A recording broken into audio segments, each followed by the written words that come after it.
Muy buenas noches para todos. Saludo muy afectuoso, muy cariñoso para todas las personas que nos acompañan hoy en el Gato Bohemio, Café Libro y Anticuario de la ciudad de Armenia. Estamos hoy muy contentos porque tenemos otra jornada más en términos de arte, en términos de humanismo, en términos de cultura. Y hoy tenemos en medio de esta temporada invernal la presencia de la exposición internacional Los Hijos del Sol para el Gato Bohemio, Café Libro y Anticuario. Para mí y para la ciudadanía de Armenia es un inmenso honor y un gran privilegio tener con nosotros al maestro Carlos Castillo, quien mantiene a caballo entre Barcelona y Armenia, pero no Barcelona Quindío, sino Barcelona España, quien permanece por momentos en la ciudad de Armenia, en el departamento del Quindío, en ciudades colombianas, pero siempre con un vínculo desde hace muchos años con España, no solamente en términos geográficos, sino en términos de un trabajo permanente alrededor de su pintura. Carlos, bienvenido a Armenia, y bienvenido al Gato Bohemio, y bienvenido a Los Hijos del Sol, con esta maravilla de exposición que le traemos a los quindianos este fin de año. Muchas felicitaciones, además. Andrés, muchas gracias. Para mí es un honor tenerlos a ustedes todos aquí. Bienvenidos todos.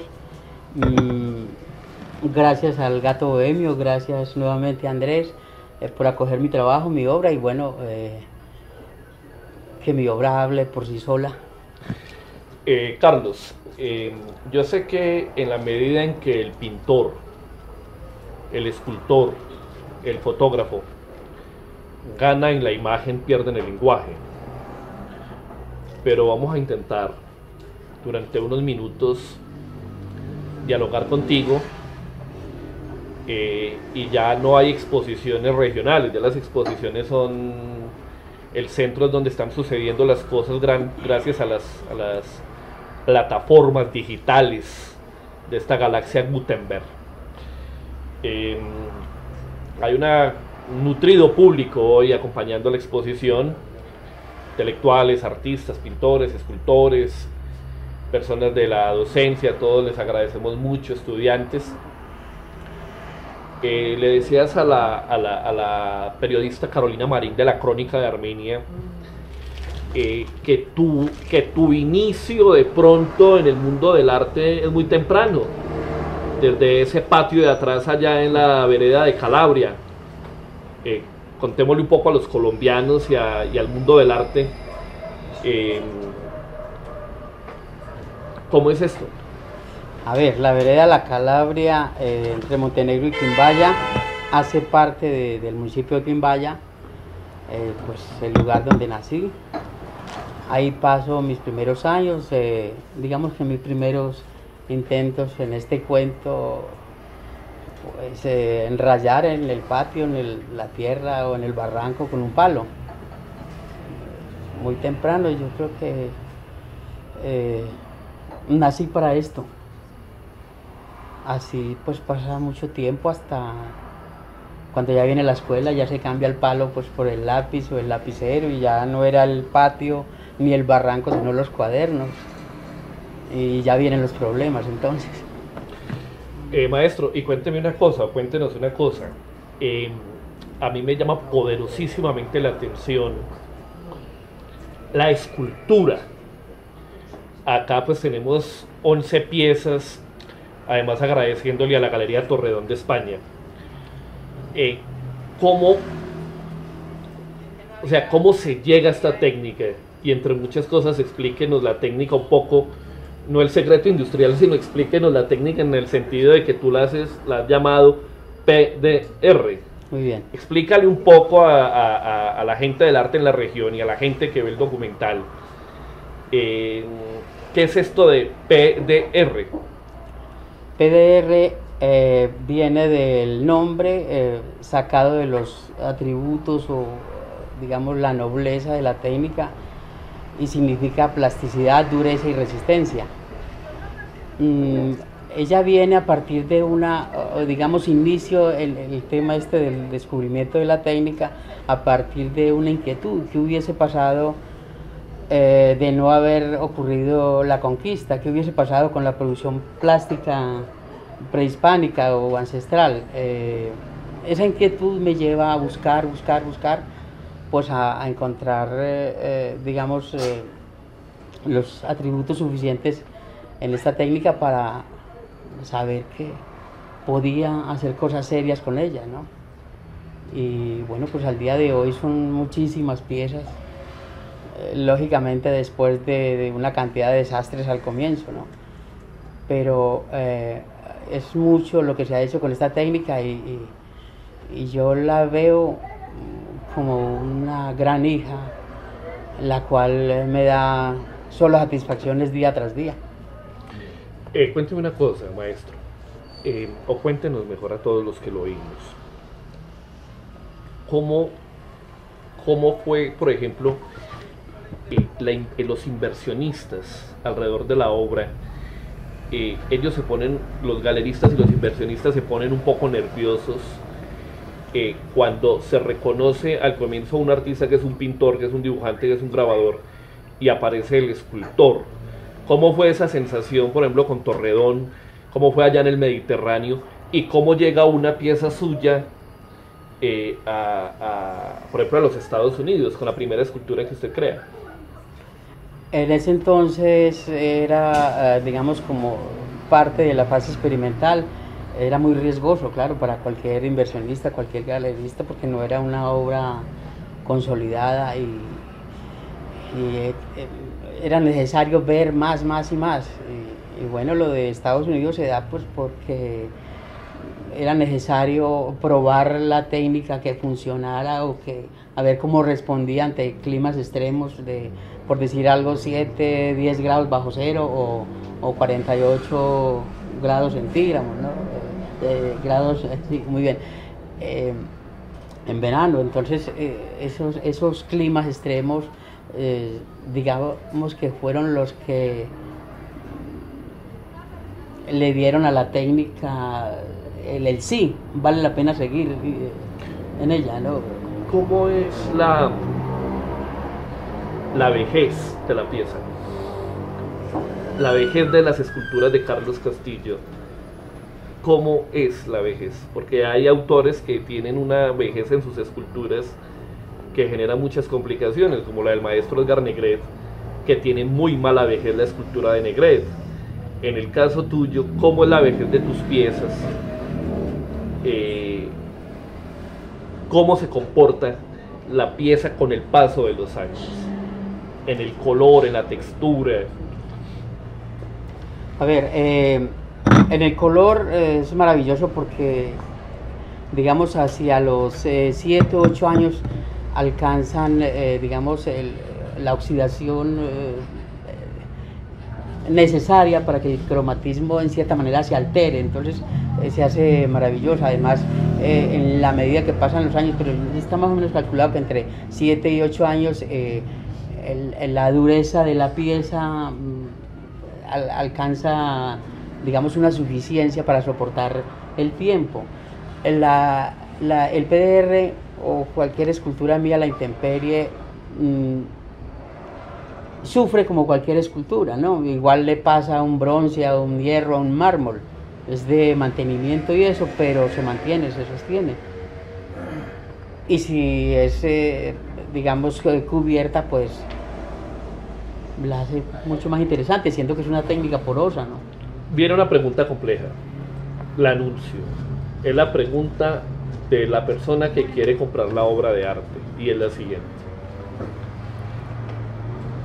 A veces cuando se compra una pieza, por ejemplo, de Darío Morales, alguna de las bañistas de Darío Morales, o cuando se compra una instalación de Ana Mercedes Hoyos, de alguna de estas palenqueras de Barsuto, siempre existe la posibilidad de que en los talleres nos fusilen la pieza y que terminemos comprando lo que no es. En la obra de Carlos Castillo, pintor y escultor colombiano que nos visita en Armenia y que abre su agenda en Colombia desde el Gato Bohemio, ¿cómo es esto? ¿El inversionista tiene ese riesgo o solamente estamos ante ese precioso bicéfalo? Que me encanta además. A ver, todas mis piezas son únicas. Trabajo de memoria siempre. No repito nada, absolutamente nada. Y una de las cosas que me lleva a buscar una técnica propia es justamente ese miedo a que los talleres de fundición le fusilen a uno cosas, porque además vive una experiencia así un poco maluca. Necesitaba encontrar algo y además que no solamente, digamos que como mantener al margen a esta gente, pues que hace muy mal porque lo que hace es multiplicar piezas y dañar la imagen del artista, ¿no? Sin ningún permiso además. De encontrar esta técnica pues ha sido maravilloso porque cada pieza es única y no hay otra igual. Además la pieza desaparece, digamos, lo que es el molde desaparece con cada pieza. ¿Cómo llegas a este tema de las máscaras que ha generado pues una cosa espectacular en España, en los Estados Unidos, en Bogotá, ahora que estuviste en ferias? Las máscaras es una locura lo que ha pasado alrededor de ellas, que realmente no son máscaras para colgar en la pared, sino son esculturas. Es algo además que me llama mucho la atención. Hablemos un poco de las máscaras, las influencias de las máscaras, cómo llegas a ellas. Hay más pequeñas, más grandes. Sí, se hace de todos los tamaños. Repito, cada máscara y como cada pieza es única. Las máscaras vienen por el mismo, digamos, afán o el mismo las ganas de rendir tributo a nuestros orígenes, ¿no? Creo que es una época que siempre será más importante que la actual. Podemos tener 500 años o más después de la conquista, pero nos damos cuenta de que realmente hemos ganado muy poco. Es uno de los motivos también por qué se llega a esta técnica, pues intentar ser un poco, emularlos a ellos en el cuidado del planeta, ¿no? Es una técnica que es fraguada a temperatura ambiente, no se requiere de hornos para el secado ni nada de eso, entonces de esa manera contribuimos a evitar el calentamiento global, ¿no? Yo las veo muy bellas, las veo muy decoradas, las veo muy intervenidas. Las intervienes, viene un proceso de secado. Hablemos un poquito, porque esto a la gente le encanta escucharlo, sobre todo al que va a comprar, a los inversionistas que se acercan a las galerías. Ellos quieren saber cómo, o sea, esta pintura, por ejemplo, de esta máscara, que es una sensación, ¿cómo es más o menos el trabajo ya en la cocina? El proceso. A ver, todas las figuras, hay dos maneras. Se puede alcanzar el crudo y luego intervenirla cromáticamente, o directamente desde el crudo darle el color desde un comienzo, ¿no? El color final.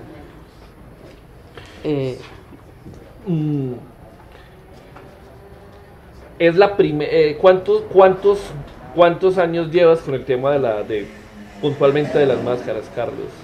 De las máscaras, pues desde el comienzo digamos, de la búsqueda de la técnica, que es hacia 1995, hacia acá, ¿no? Hablemos un poquito de historia tuya en Armenia, en el departamento del Quindío. Has estado prácticamente en todas las salas. Has expuesto en la sala Roberto Nauritica, estuviste en la sala del Colombo, estuviste en la sala del Museo Quimbaya. En la Alianza Francesa de entonces. En la Alianza Francesa, Parque del Café.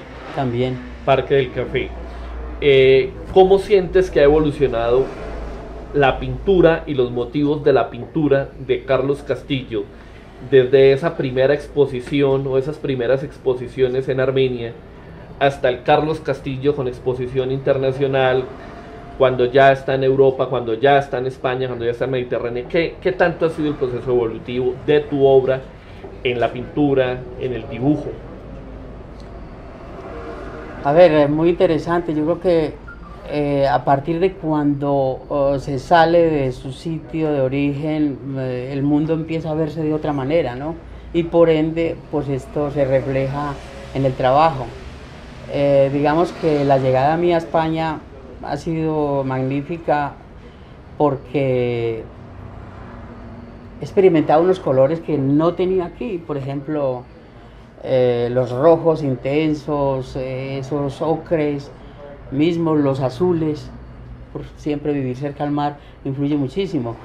Aquí, cuando yo llego a España, llevaba unos colores como los de los Hijos del Sol, que básicamente son verdes y amarillos. Entonces me encuentro allí con estos rojos intensos y con unos grises magníficos, porque además es lo que ve uno por todos los sitios en España, porque España es un país semidesértico y bueno, mucha piedra, mucha arcilla por todo lado. Los críticos de arte, en los distintos catálogos que he leído sobre la obra tuya, hacen siempre referencia a que eres un pintor clásico, pero muy anclado en el siglo XX a partir de los movimientos impresionistas. ¿Qué tan deudor eres de esos movimientos impresionistas, de Camille Pissarro, de Gauguin, de Cézanne, del mismo Renoir, de todo este grupo? ¿La deuda es grande o ya la deuda ha sido saldada, Carlos? No, yo creo que me sigo endeudando. Uno nunca termina de aprender de ellos y hay muchos otros que no son, digamos, reconocidos de manera importante en la historia del arte. Por ejemplo, Darío de Regoyos, un pintor catalán, me gusta muchísimo. Y pues ni hablar de los grandes impresionistas. ¿Cuántas telas, cuántas piezas bidimensionales en pintura a la fecha puede haber pintado Carlos Castillo que estén ubicadas en el mundo? Muchas, yo no lo sé. Yo esa cifra no sabría manejarla, porque hay que tener en cuenta que tengo épocas en que trabajo formato mínimo y eso se va como monedas, no se cuentan. El formato mínimo lo recibes mucho de tu estancia en Europa, que son tan amantes al formato, o ya venía desde Armenia, desde el Quindío, desde Quimbaya, de la Calabria, tu gusto por los formatos, no por las grandes telas, sino por las piezas pequeñas? No, desde aquí, desde los comienzos, inclusive desde los mismos cuadernos en la escuela, con los compañeros y todo, porque es que además, digamos que es una disculpa para descansar de las telas grandes. Es como escribir con colores, en formatos pequeños, mínimos, es mucho. Tuviste una serie una serie muy bella alrededor del tema del mar y los juegos en el mar, un poco tocado por Joaquín Sorolla, con exposición muy bella en España, muy acompañada. Hablemos un poco de esa exposición y hablemos un poco, por ejemplo, del sueño del aviador y toda esta exposición que se dio allá con estos niños medio pícaros jugando al lado del mar. Jugando en la playa, sí. Esa obra exactamente se llama El sueño de volar, en la que tú dices del niño con el avión en la mano. Y bueno, la influencia de Sorolla siempre ha estado ahí, además pintor valenciano también. Me he movido mucho por esa zona, de hecho he vivido muchos años por ahí y ha sido, digamos, como un gran un referente en mi trabajo, Sorolla, sobre todo en los formatos pequeños, ¿no? ¿Qué significa para ti hacer parte de la colección personal de Esteban Jaramillo, la Galería de la Cometa? ¿Y cuál es la obra que Esteban Jaramillo, el hombre tal vez más importante que mueve el arte en Colombia, con la galería más importante de Latinoamérica, La Cometa, tiene una obra de Carlos Castillo en su colección? Esa obra llama Verano, fue premio en el Salón de Artistas del Eje Cafetero del año 89.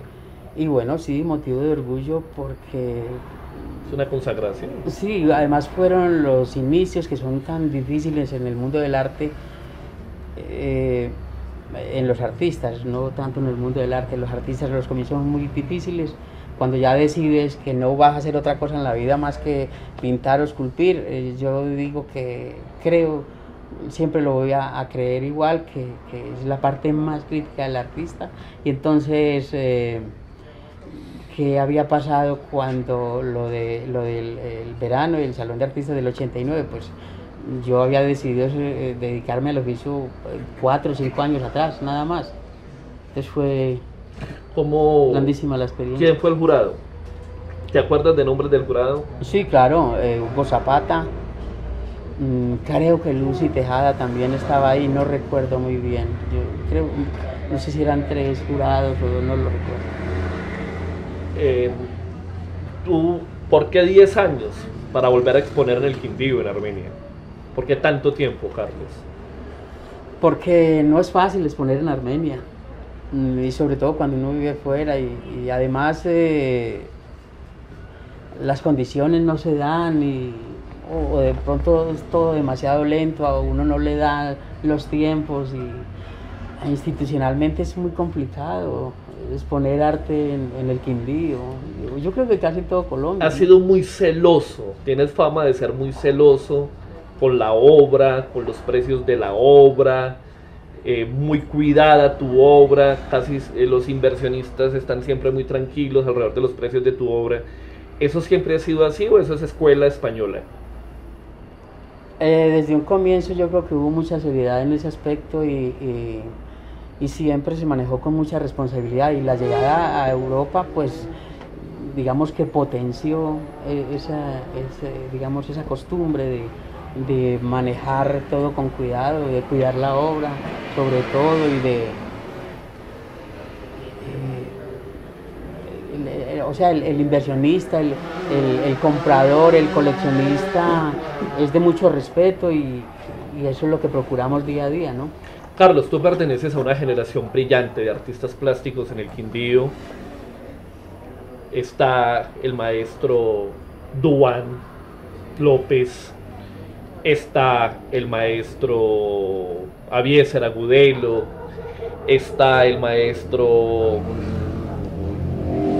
Carlos Alberto Jiménez, está el maestro Oscar Cubillos, está el maestro Mayo Mejía. Bueno, hay una generación muy importante de artistas plásticos, pero yo como galerista y como anticuarista me doy cuenta que dentro de las nuevas generaciones, esa pléyade de artistas que aparecen en el departamento del Quindío, Guillermo Vélez en Portugal, Avieser Agudelo con residencias en el exterior, Duan en Barcelona, Henry Vergara, que permanentemente tiene relación con galerías en París. ¿Cómo ves a las nuevas generaciones en la pintura y en la escultura en Armenia frente a Colombia y frente al mundo? Es una época muy distinta, el arte ha cambiado muchísimo. Yo creo que las tecnologías nos tienen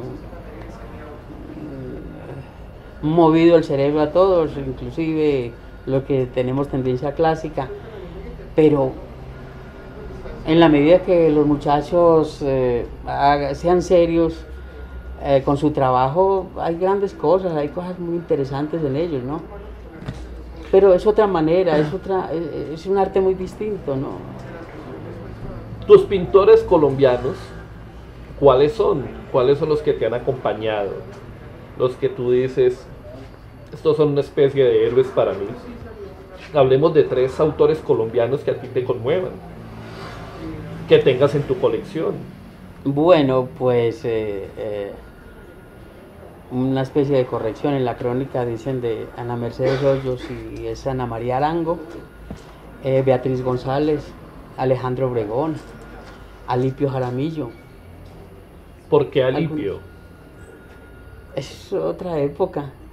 Yo me voy mucho hacia el pasado porque creo que en el pasado están todas las verdades, el presente y el futuro es muy incierto, mentiroso por lo demás, ¿no? Entonces, en el pasado está lo que es, la verdad, y es bueno. ¿Tú crees que el gran maestro del pintor y del escultor es la historia del arte?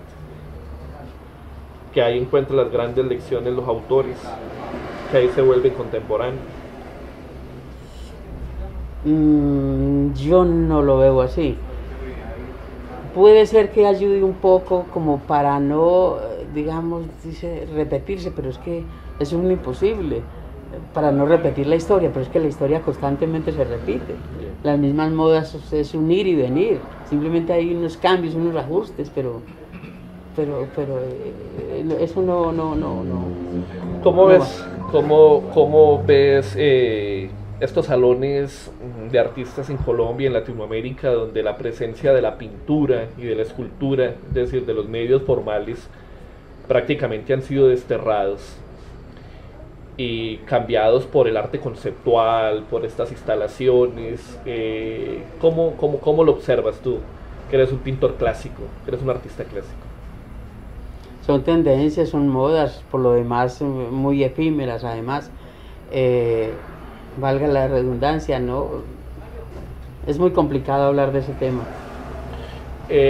Para mí el arte es trabajo, mucho trabajo. Mucho trabajo. Dedicación, es disciplina. Y en las nuevas tendencias es un plis-plas y firma. En el estudio, cuando se encierra Carlos Castillo a pintar estas grandes telas, estas grandes piezas, a cocinar el color en la tela, ¿hay música o no hay música? ¿Cómo trabaja Carlos Castillo? Preferiblemente en silencio, pero cuando vives de alquiler en el extranjero, pues tienes que, o en otras ciudades de Colombia inclusive, tienes que soportar muchas cosas. Vivimos en un mundo muy poblado y ¿qué haces? Si tienes un vecino ruidoso o encima alguien que no para de dejar caer cosas, en fin.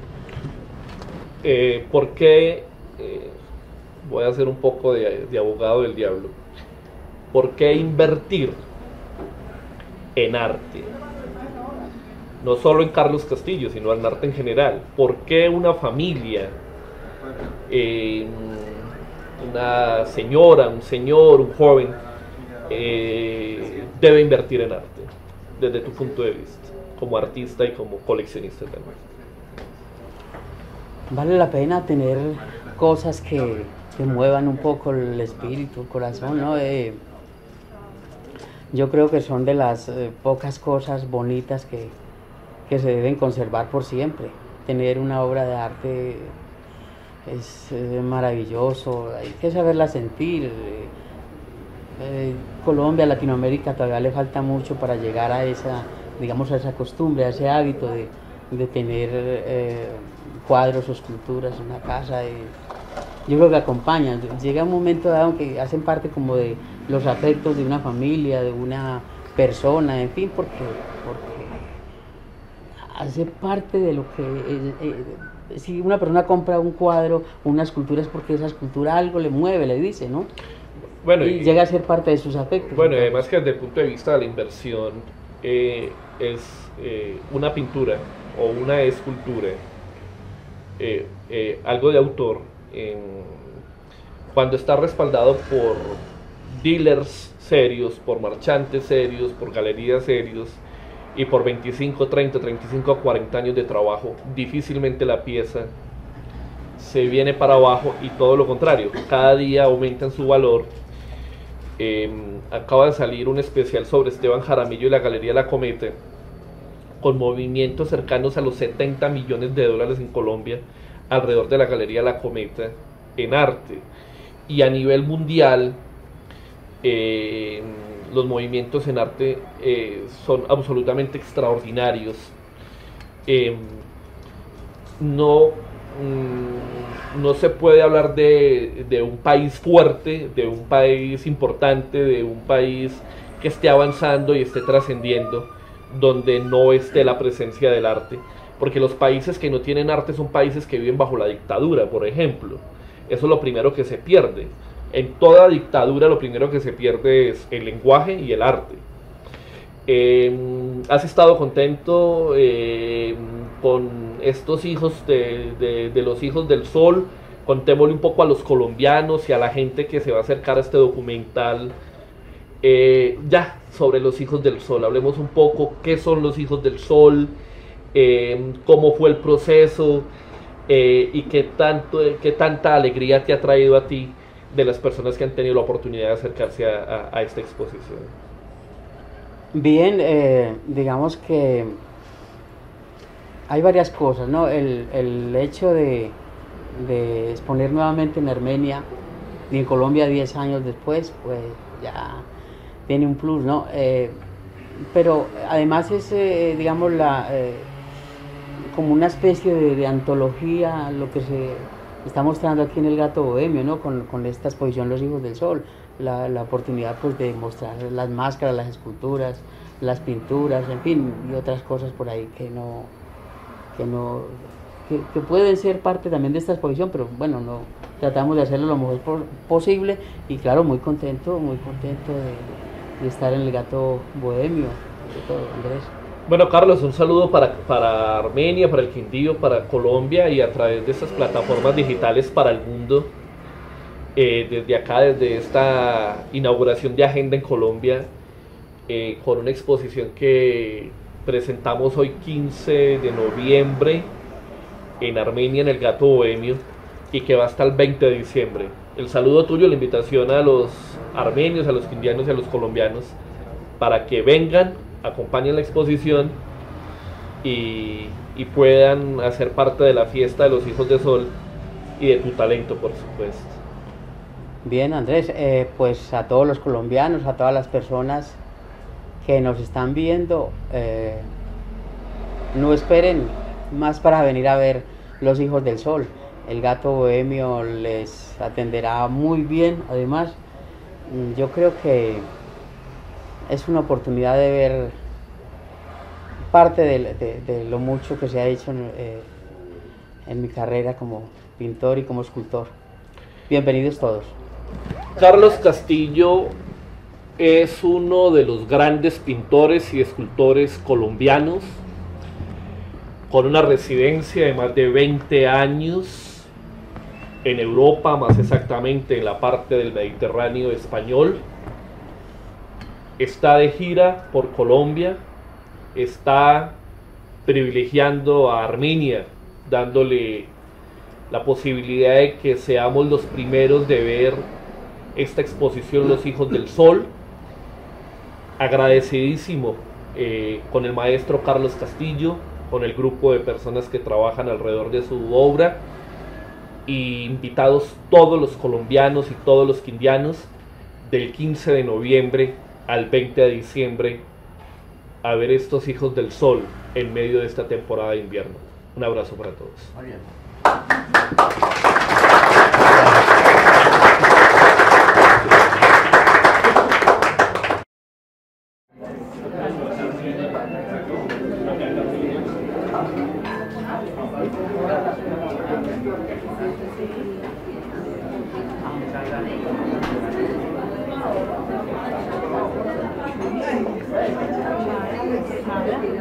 Papeles.